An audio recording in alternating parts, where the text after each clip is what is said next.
સૌને મારા સતકેવલ સાહેબ પરમગુરુ પાઠશાલા સતકેવલ વિદ્યા મંદિર ગુજરાતી માધ્યમ સંકુલ સારસા, હું કાજલ હિંગુ આપ સૌ વિદ્યાર્થીઓનું ઓનલાઈન શિક્ષણ કાર્ય પદ્ધતિમાં સ્વાગત કરું છું।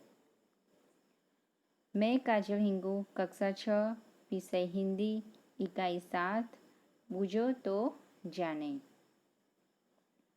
तो विद्यार्थी मित्रों, आज हम इकाई 7 बूझो तो जाने मैं आपको समझाऊंगी। लेकिन बूझो तो जाने ये क्या है विद्यार्थी मित्रों? एक पहेलिया है। पहेलिया यानी समस्या। ओके, तो ये पहले आपको सुलझानी है। ओके, तो मैं पहले इसके बारे में आपको समझाती हूँ। आप सभी जानते हैं कि पहेलियाँ बच्चों को बहुत पसंद आती है। आप सभी जानते हैं कि पहेलियाँ बच्चों को बहुत पसंद आती है, आपको भी पसंद ही होगी। यहाँ पहेलियाँ देकर छात्रों की विचार शक्ति का विकास करने का प्रयत्न किया गया है। तो इस पाठ में क्या है विद्यार्थी मित्रों? आपकी विचार शक्ति का विकास करने का प्रयत्न किया गया है। पहेलियाँ समस्या या प्रश्न के स्वरूप में होती है। पहेलियाँ समस्या या प्रश्न के स्वरूप में होती है। उन्हें समझाना बुझाना बड़ा अच्छा लगता है। ये पहेलियाँ हमारी विचार करने की शक्ति को बढ़ाती है और ज्ञान में वृद्धि करती है और मनोरंजन भी जीवन के लिए जरूरी है। और मनोरंजन भी जीवन के लिए जरूरी है। इस पाठ में दी गई पहेलियाँ हमारा मनोरंजन करने के साथ साथ हमारी विचार शक्ति भी बढ़ाती है। इन पहेलियों को बुझने समझने में सचमुच बहुत मज़ा आता है और आएगा।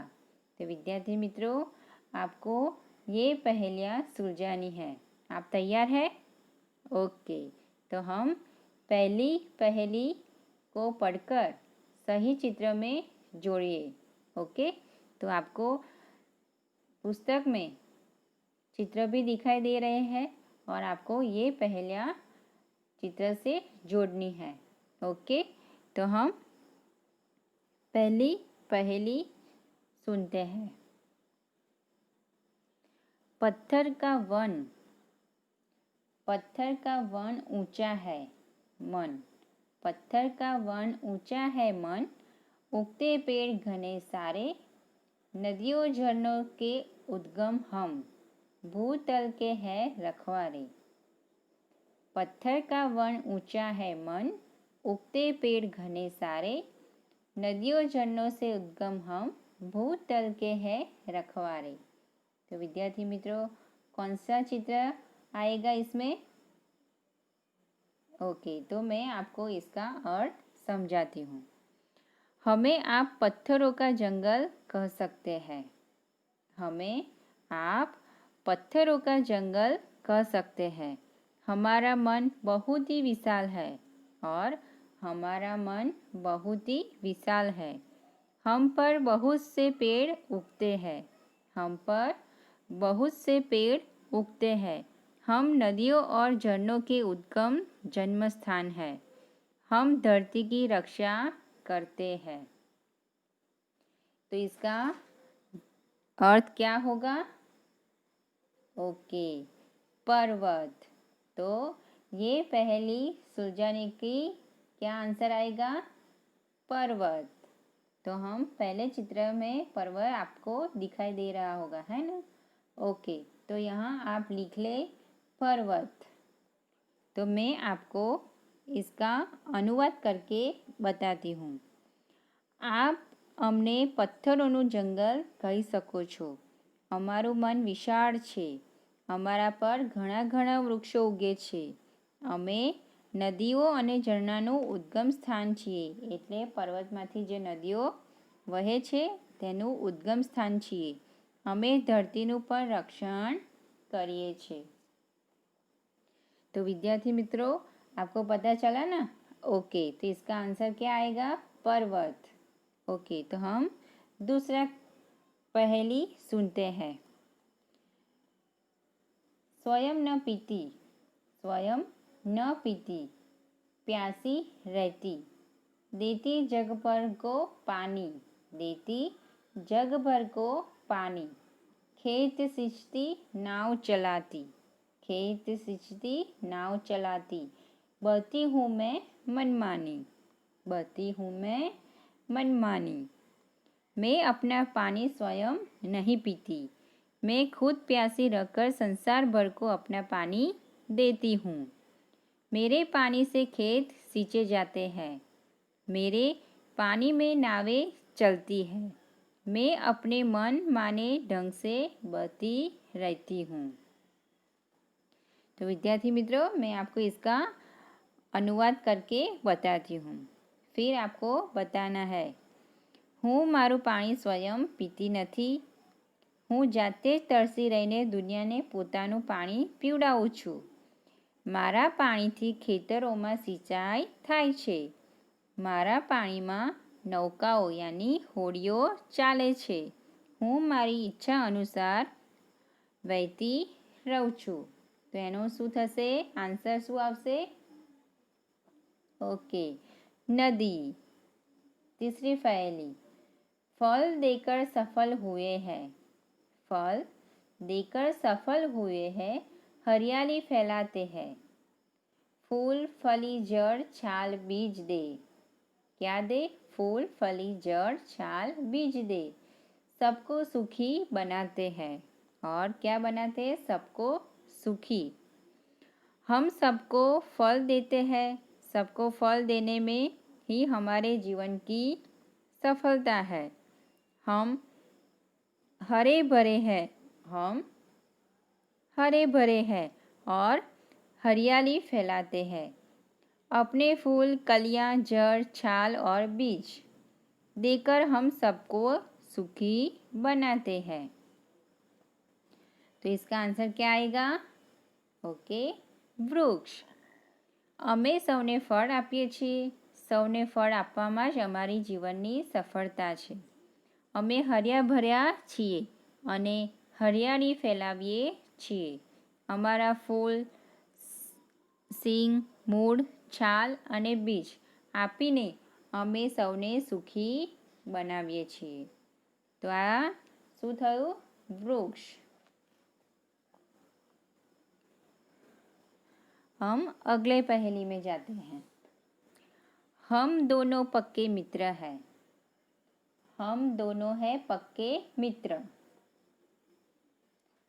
हम दोनों हैं पक्के मित्र, करते रहते काम विचित्र, 5-5 सेवक है साथ, लेकिन करते कभी न बात। तो विद्यार्थी मित्रों, आपको ये पहेली आ गई होगी, है ना? ओके।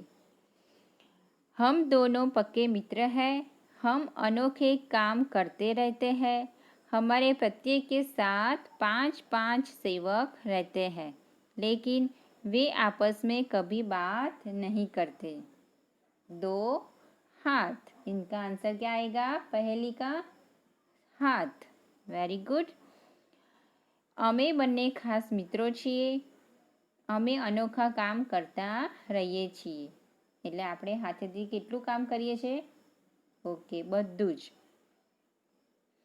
અમારા દરેકની સાથે 5-5 સેવક હોય છે અને આપણા બંને હાથમાં 5-5 આંગળીઓ બી હોય છે। એ પણ તમને લખવામાં બધામાં મદદ કરે છે, પરંતુ તેઓ પરસ્પર ક્યારેય વાત કરતા નથી। પણ આપણા બે હાથ કોઈ દિવસ વાતો કરે છે? ના। તો શું કહેવાય? हाथ। 2 हाथ। हम अगली पहेली पर जाते हैं।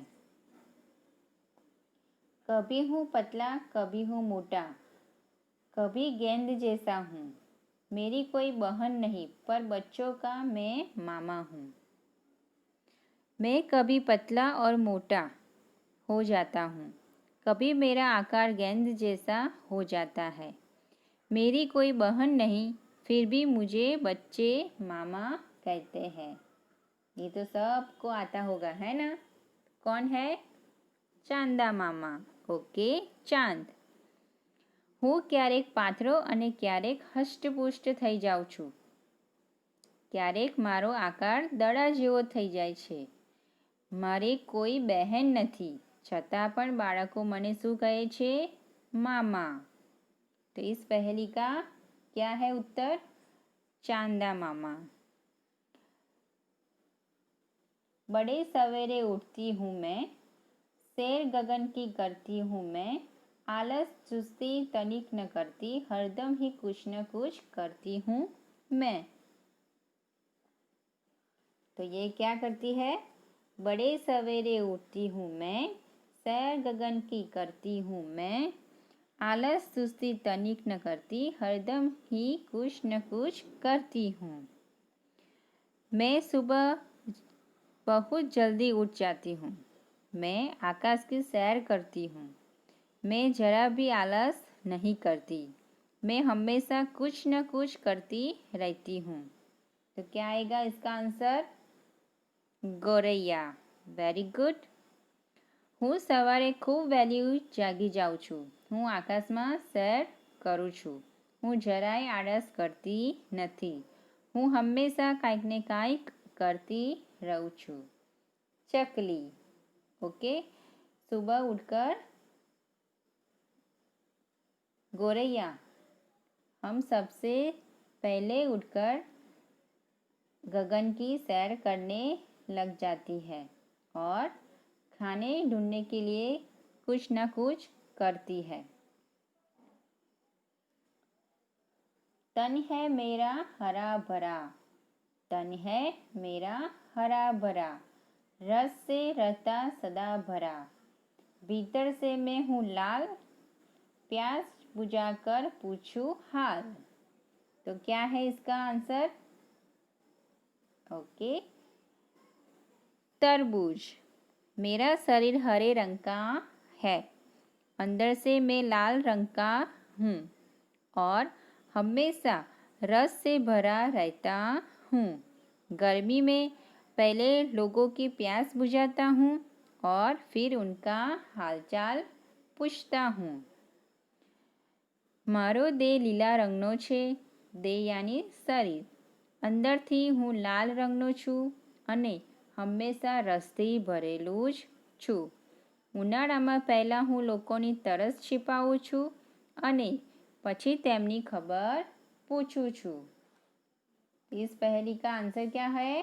तरबूज. Very good.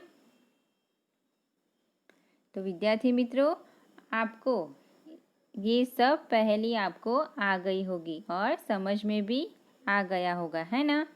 तो विद्यार्थी मित्रों, इनका शब्दार्थ आपको लिखना है और स्वाध्याय अभ्यास भी नोट डाउन करना है और स्वाध्याय पोथी में भी लिखना है. तो तब तक अस्तु. सत केवल साहेब.